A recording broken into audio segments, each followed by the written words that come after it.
you my my understanding of God. I think you're right, and I think science is right. When I say science, I mean Hawking or Dr. Docking, so on. You know, The Grand Design, that book that just came out, saying that, you know, God isn't required to get involved in creation. Mm-hmm. I support that as someone who believes in a knowable God, someone who, you know, to me, a knowable God is a God that is almost non-existent, because the same effect, the same manifestation of an unknowable God is equivalent to some God that doesn't even exist. Sure, and Tracy did a whole series with invisible transcendent dice and jars. The unknowable is indistinguishable from the non-existent. Absolutely. It is completely indistinguishable. So are you saying you believe in an unknowable God?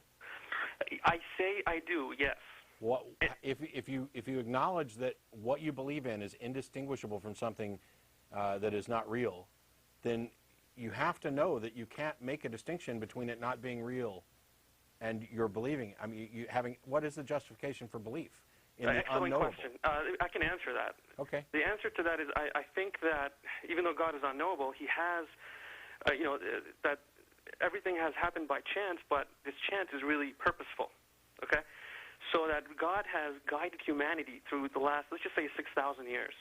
And I'm saying that because that's all we have recorded history of is 6,000 years. But He's guided humanity through manifestations that He sends to mankind to help guide, so that we don't kill ourselves off the planet. Okay, hang on. You started off by saying that you think that everything occurred by chance, but it's purposeful chance. Why do you think that? I think that because of the founder of the religion that I'm referring to, which I'll just say religion next, because I think that's not sure, whatever. The point here. The founder of that religion has stated very clearly that all the mentions, every religion that has ever mentioned God, referred to God, prayed to God, was actually referring to Him. And that He's come now to unite all mankind. So you're saying you believe it because somebody told you so? I think he's credible enough for someone like me to accept. Why do you think this individual is credible?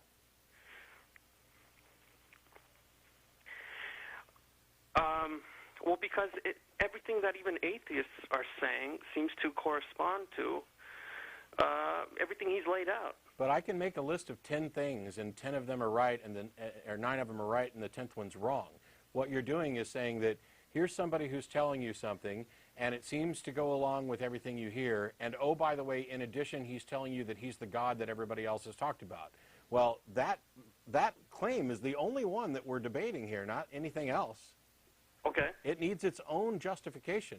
The fact that other claims by this individual agree with other things are entirely irrelevant as to whether or not the claim that he is the God everybody else is talking about is true. And also, I can demonstrate that is necessarily false, because there's not a God that everybody else is talking about.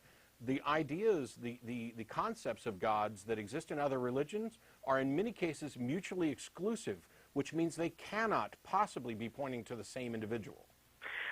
Well, he answers that question very specifically. He says the reason why they seem so different, Hinduism, Buddhism, Christianity, Islam, and so on, they appear different because the messages that they've brought, the way that they've described God has been dependent on our own personal understanding within a particular cultural context. That's an ad hoc rationalization, and I don't care if he said it or who said it. It's irrelevant to proving the point that he is who he claims to be. How do you demonstrate that he is who he claims to be? Well, he says his first most proof is his own self and his own claim. That's not proof. Sorry, that's nothing. And by the way, you have identified an individual that you believe is an unknowable God. If there's not 2 contradictions in that sentence, I don't know. I've never heard them. No, I'm saying he's the knowable component of something that's unknowable to begin with. There is no knowable component of an unknowable. He's just like you and I. You know, he I agree. He ate, just he like slept, I he agree. died, like a regular I have no person. problem at all. I have no problem at all accepting that he's just like you and I, except that one of us is lying about whether or not we're a God. Right, and I guess you'd have to say he's lying or not. And I think I have just as much right to say I do believe what he's saying Sure as you do. to say you don't. You But what's your absolutely have as much justification? right. But what's your justification for believing it? Not your right. What reason do you have to believe that it's actually true? What reason? My reason is his own self, his own person, his own claim, his own writings. So there's a guy, he wrote some stuff, he made some claims, and that agree with everything else that you've seen, like even from atheists, except on this issue that there is an unknowable God. And you decided to just go ahead and believe it. Okay, Well, that is your right. But there's nothing in there that really constitutes an argument for why it makes sense to believe it. Here's an example, AJ. I'm gonna say 4 things. The universe is billions of years old. The sky appears blue due to the refraction of sunlight by our atmosphere. I shave off my head every week, and I'm God. Well, then Do you I'd believe have me? to. I'd have to either believe you or not. And do you believe me? No, I don't believe you. Why don't you believe me? Because you are not.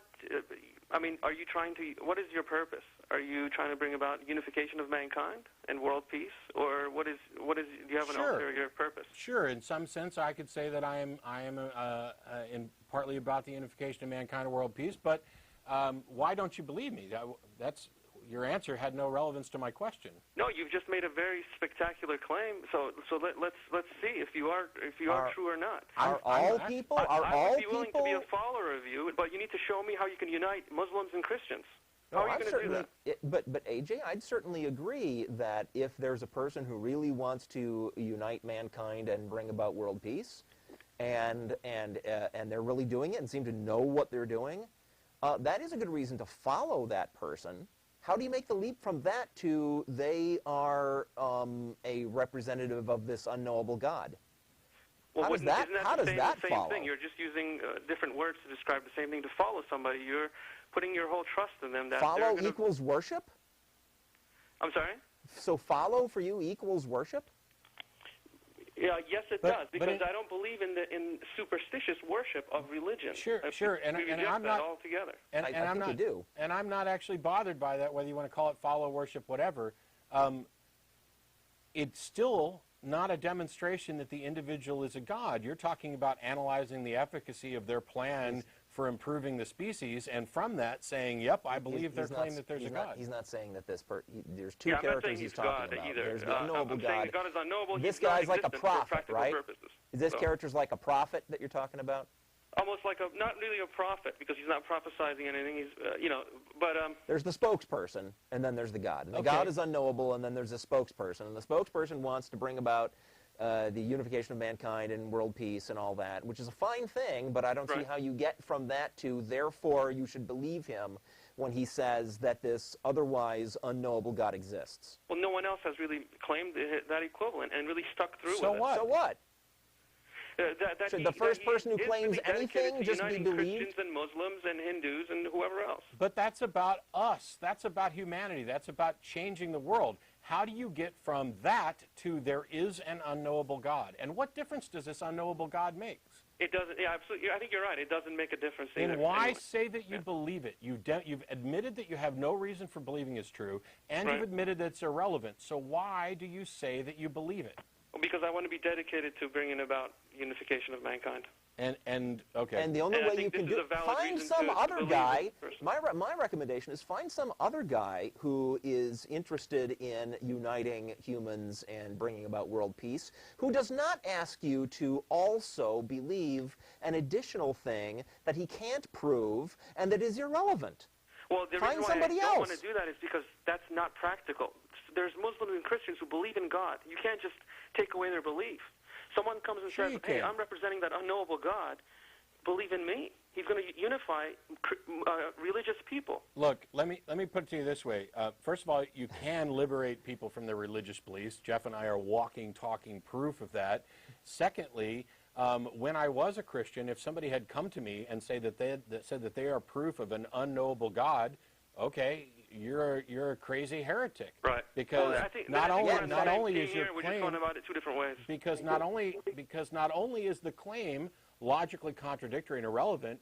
It directly contradicts the truth that at the time I thought I understood. That is not a pathway to liberating people from their Christian beliefs. And the idea that just keeping the idea of a God in play makes it possible to unite people of different religions is nonsense, because a guy who is going to unite humanity and bring about world peace, but isn't the second coming of Jesus, is the very definition for a lot of Christians of Satan. I'm sorry, the Antichrist. Yeah. The Antichrist. Right. So no, that is not a recipe for uniting everyone. And lastly, AJ, if what you're really doing is trying to keep this concept of God alive to use it as a tool, and you actually don't believe it and this God is irrelevant, then you are engaged in dishonesty and sophistry, and you are convincing people to give up their beliefs for bad reasons, and that's the worst thing you can possibly do, because we want people to give up their beliefs or to believe things for good reasons, because they already believe things for bad reasons. And when you convince somebody to, for example, get rid of their religious beliefs, and you do so for bad reasons, as you find in, for example, like the Zeitgeist movie and other things, when somebody comes along later and corrects that misinformation, they have now doubly reinforced their position. You don't want to lead people away with misinformation, because as soon as it's exposed as false, as soon as they begin to understand that what you're really claiming is logically contradictory, that what you're really claiming is irrelevant to the point, and that they have been duped again, you've lost. I think there's a fine line between straight-out lying and being tactful and using wisdom. I think best of luck to you. I don't think your method is going to work, to be honest. I mean, look at the past 5 years. 6,000 years. I got 5 years of emails that prove you wrong, AJ. What do you got? I have 160 years of transformation of individual human beings. Oh, my aching ass. You don't have 160 years of nothing. You're what, 24, 25?